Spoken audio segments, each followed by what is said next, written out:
For today's video mga idol, ayan, gala na naman tayo sa bundok tayo mga idol. Shoutout po sa mga viewers natin.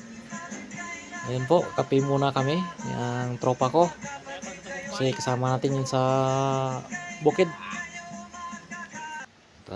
Ayan po mga idol, panggabi tayo kaya yan, tinitignan natin yung palay namin, may pumasok ba na baka o hayop. Yan mga idol, yung palay namin yan mga idol, umumunga na. May 3 buwan na, kakapasin din siguro mga idol.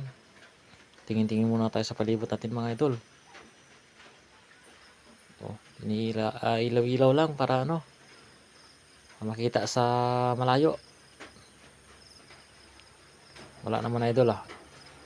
Thank you mga idol sa sa pag nood ng video ko.